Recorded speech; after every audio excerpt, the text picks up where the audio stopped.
Oh my goodness. The Edmonton Oilers found a way to get their first victory of the season, and it was against the Philadelphia Flyers. But let me tell you right now, it did not start off looking good. The Oilers were primed and ready to come into this game 0-3, knowing full well that they have to win and they have to get off to a really good start and they have to get that first goal and they have to keep pushing the pedal to the metal. Well, guess what happened in that first period? Philadelphia scores almost right away.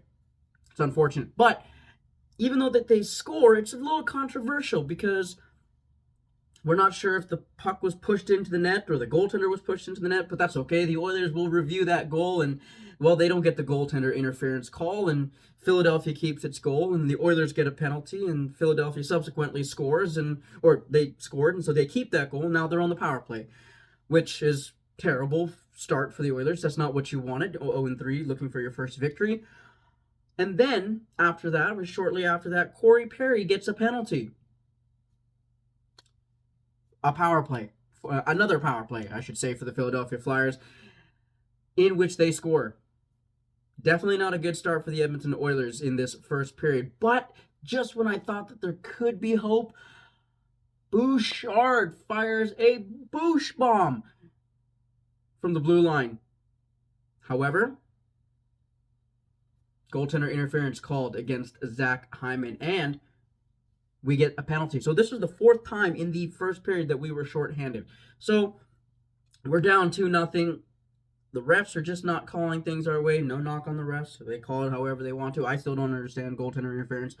Then we go over to the second period. The second period was, let's just say, a tale that was different than the first one. In the first period, it was a completely different story. The Oilers came out. Adam Henrique got the ball rolling. Then Connor Brown comes in and gets the other goal. So now we have this momentum going. The Oilers are playing super well. They're pushing the pedal to the metal. And guess what happens? The Oilers get a penalty. Not just one.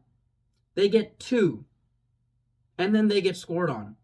So then we go down 3-2 before the end of the period. And okay, the Oilers can recover, right? Well, towards the end of the period, a very dumb penalty was taken by one of the Oilers players. I'm not going to call him out. You guys watch the game. You should know who it was. Now we're going to start the period on the penalty kill. And the third period, well, let's just say we shut it down. Okay? We're down 3-2. We shut down any opportunity that Philadelphia has on this two-man advantage. So now let's go back to work. Stetcher stepped up in a big way in the third period. Somebody, I forgot who it was, which Philadelphia player, maybe Farabee, I'm not quite sure. But right away, no, Farabee was the right after. So right away, as soon as our goaltender was pushed, Stetcher steps up and immediately stands up for our goaltender. And subsequently, the shift right afterwards, Corey Perry and Farabee fight, and we get some ground rules laid down. Didn't take until the third period for us to get these ground rules down, and the Oilers were playing with some purpose and with some aggression, which we want to see from the Edmonton Oilers. Then, just when you thought that the situation was going to be dire, we're down 3-2, the Oilers come back and score. It was Evan Bouchard who scored and got the tie game for the Edmonton Oilers. Hey, now we're heading into overtime. Overtime is always fun for any hockey fan. For those of you who love watching hockey, you know overtime is a lot more fun than maybe the shootouts, but that's a personal opinion. I digress.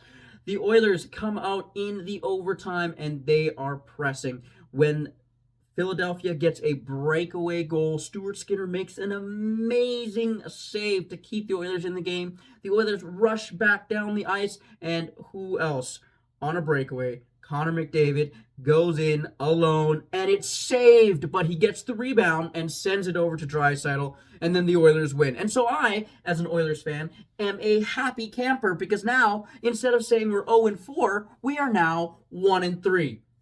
I feel like with the way the Oilers played this game, they start to turn it around. You could see the chemistry start to form. The PK unit really starting to step up. The power play unit looking as dominant as ever. McDavid and Draisaitl are almost there. They're almost at peak performance. When they turn on the Jets, watch out NHL. But the Oilers finally get their first win. Their next games are going to be against Nashville and Dallas, so those are going to be very tough challenges for the Oilers. But we'll see how it works out. We'll see how it fares out.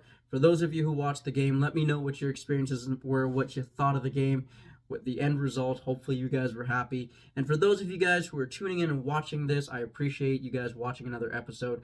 Don't forget to hit that like, subscribe, and share this post out with everyone else. I will see you guys on the next video. Go Oilers, go.